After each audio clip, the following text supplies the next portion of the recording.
see. No, we only see. I was afraid it would be 90 degrees in here as well as outside. But it's probably not a great idea to hold and write.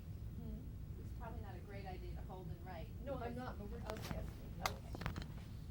Okay. We're going. Okay, so we're rolling? We're rolling. Okay. Okay, Aline, good morning. Good morning. I was wondering if we could start this morning if you'd tell us a little bit about how you became a journalist. Well, I decided when I was 8 years old that I would become a journalist. And I think it was because my uncle was on the San Francisco Chronicle as a reporter. And he lived in San Francisco, of course, and I was born and brought up in Missoula, Montana, and now and then he would come up there to visit us. And I always liked him because he gave me nickels and dimes and was very affectionate, which my father wasn't so much. And possibly that's why I became attached to him. And also my father was in the news business in a way. He built the first radio station in Missoula, Montana, and later the first television station. So I grew up in an atmosphere of radio stations and newscasts and so forth. So I studied journalism in high school. I think it was for 2 years, I'm not sure, and worked on the high school newspaper. And then, fortunately, the University of Montana, which is in Missoula, right near my home, had and still has a very good journalism school. The time I went there was rated 4th in the United States. There are a lot more journalism schools now in the United States. So that was my major in university. What year did you graduate from journalism school? In 1943, right, right in the middle of the war.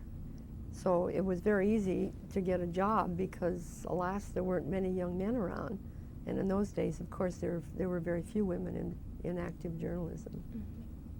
And your first job wasn't for UPI, I know, but it was like your second or third job. And how did you get on with UPI? Well, when I was in university, I had decided I wanted to work on fashion magazines instead of being a journalist. And so I won this prize, which I think they still give to college women to put out a guest edition, so to speak, of Mademoiselle magazine in New York. So I was editor-in-chief of that, but after 1 month's experience, I decided I want nothing to do with fashion magazines. So I got a job as an apprentice on Time magazine, but I didn't like that. Wasn't over enthusiastic about that, and also I didn't like New York City at that time. So through my father, who was a United Press client, I got a job as a reporter for United Press in Seattle, Washington, a long ways away, the other end of the nation. So that's where I started with UPI, and I stayed with them for 39 years. Maybe this is a good place to ask. What is the difference between a wire service and a newspaper? Well, a reporter on a newspaper has a more narrow outlook because they're covering just one area, sometimes just one city or one county or one part of the state. And so they look for completely different stories that affect people locally, while a wire service reporter looks for stories, if you're working on a national scale or international scale, that are of interest to a great number of people, different areas, so it's quite different. Of course, there are wire service bureaus in every state and capital who do cover local stories just for that region, and they would write that sort of thing. But they would keep more of a neutral attitude, I would say, of really bending over backwards to be objective and quite neutral, because they're serving, of course, all different sorts of clients. Radio stations and television stations and newspapers. And so you're just not writing for one company. It is quite different. When you started with UPI, there were two other wire services, AP and INS, if I'm correct. Yes, but in the the United real- States, yes. Yeah. Sorry, yes, in the United States. But the Mhm. real rivalry was always between UPI and AP. Yes, well, INS was smaller, and also it was organized by the Hearst newspaper chain, and in a way would cover stories, I think, with the idea of the Hearst newspapers, and which might have made that a little bit different. But no, it was always Associated Press was the big rival with UPI. What were the differences between AP and UPI? Well, there was a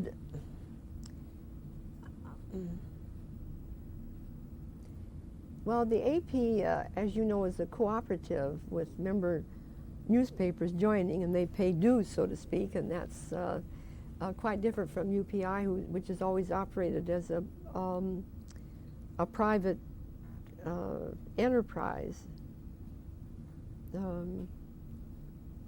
trying to make money, which they still are trying to do, and not as good condition as when I worked with them, but therefore the AP had much more dignity, we shall say, and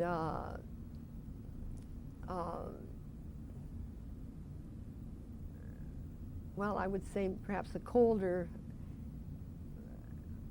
tougher, well, not tougher, but a colder, more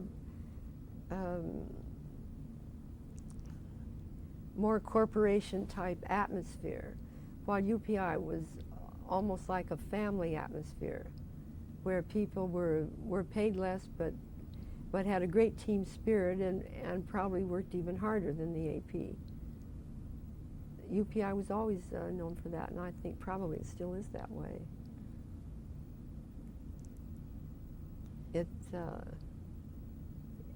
The people were just friendlier, and there was always a good spirit.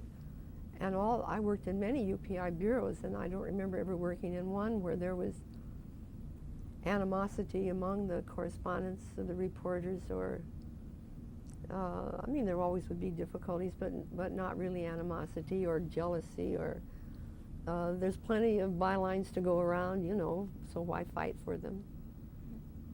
It was more fun, I would say, than working for AP, from what I've heard of Associated Press reporters whom I know, talk to. Was there any difference in the style of reporting between AP and UPI? Well, I think in the case of some stories, UPI might have been livelier, more relaxed, more bouncy. But it would depend on the story.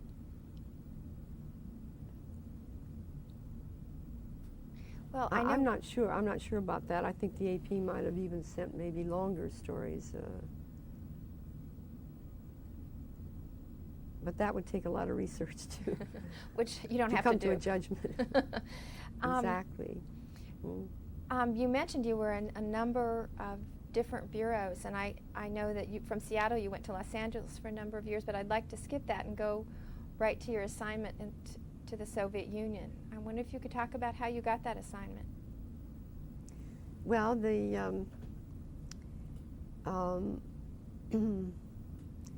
I'd gone to Europe and was in the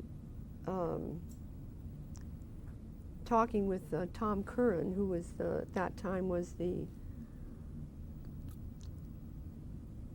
vice president in charge of the European management, and at that time the Soviet Union allowed two correspondents for each agency in the Soviet Union, but no more. And he had the idea that there should be more, and he particularly wanted someone who would go in and write about the people, as well as the social problems in the people, as well as the political angles.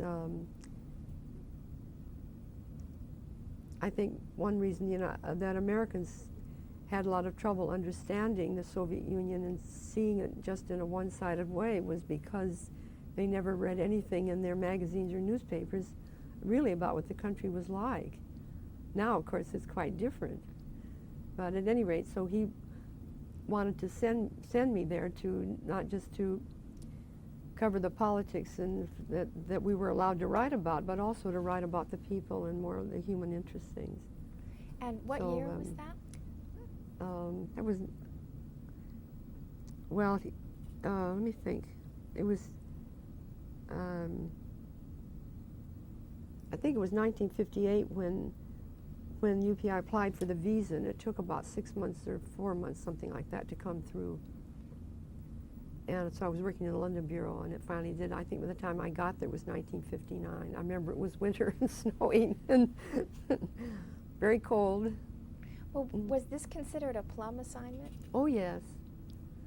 Yes. So it was very exciting. I went by train. I remember to Berlin, and then over to East Berlin to get on the train that went to the Soviet Union. And that was extremely exciting to go across that vast land that was, such a mystery to the Western world. And I just couldn't believe I was there. It was very exciting. Well, you were also one of, I think you were the only American woman in the Soviet Union as a correspondent at that point. Well, yes. Well, at first I was the only female correspondent there, and then a Paris newspaper, Francois, sent in a woman correspondent a bit later. Well, I know but otherwise there weren't anymore. Women have said that they've had a hard time getting foreign assignments, and this was really a good one. Yes. Why do you think you got it? Well, because in the first place, I wanted to go, but I think it was mainly because UPI wanted to get some warmth, so to speak, in the Moscow reporting and to have wider coverage. A third correspondent there, who, in addition to doing the daily news, could also, then everybody in the office could write more about the country, what was going on with the people and so forth. And so I was the test case, and when, as I recall, I think I went in on a temporary visa and they made it permanent. And so then instantly the other news organizations there, the Associated Press and the New York Times, et cetera, and correspondents from other countries began to apply for more correspondence too. And I think the Soviets realized it was to their advantage to have more coverage. So then the rule was then three correspondents to an office. Now I don't know what the limit is now. Maybe it's quite different now. Moscow's quite different. Maybe you could describe for us the arrangement for UPI in Moscow when you arrived in 1959. Well, the bureau was at number 1 Narodnaya Ulica, which means People's Street. And it was one of the many buildings in Moscow in which diplomats were given offices, and foreign businessmen and foreign journalists. That is, with a policeman out in front who would examine everyone coming in, and the phones all tapped and so forth, which is still the case. There still are. I was there just a few months ago, and they still have the policemen in front of all these buildings housing foreigners, and the foreigners are still there. And some of the correspondents thought that was rather uncomfortable and unfair, but I never thought so. You felt safe from criminals with the policemen out in front checking everyone who came in the building. And of course we got better accommodations than if you would be just in an ordinary Russian building.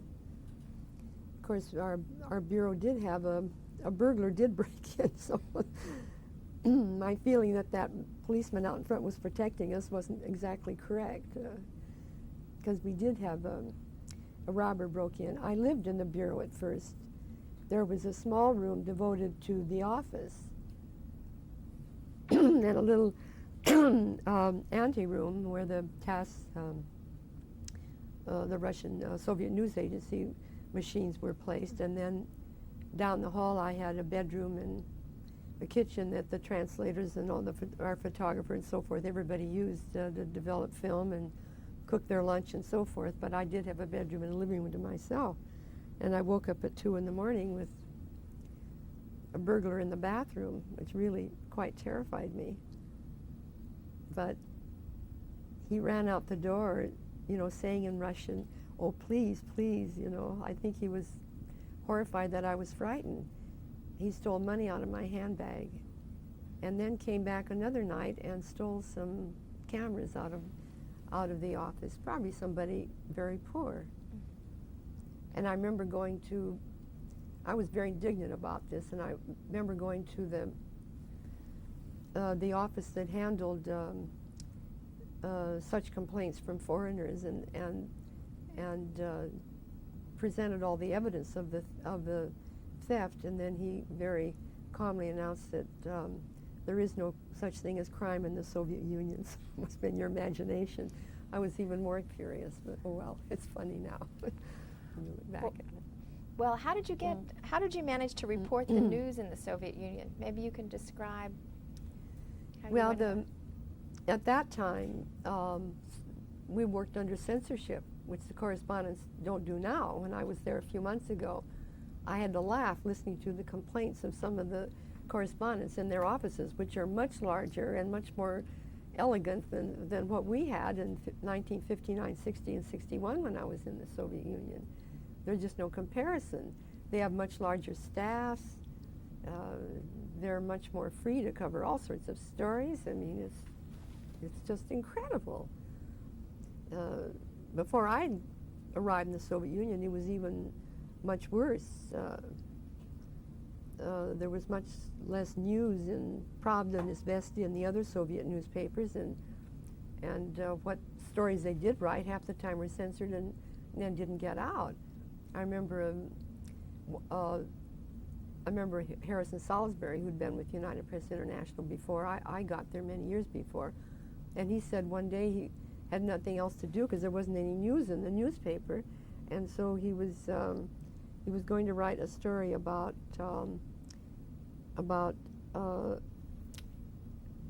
I believe it was a wedding in the countryside. There were lots of snowdrifts and snow, and the censor wouldn't pass it because he said weather is a military secret, so they wouldn't pass that. So it was a bit better when I got there.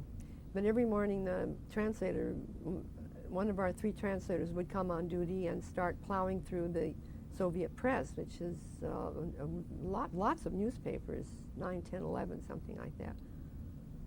And then I would stagger out of bed about 8:30 and go in and see if there were any headlines or anything vitally important, and then start checking the TASS machine of the copy that had come over during the night.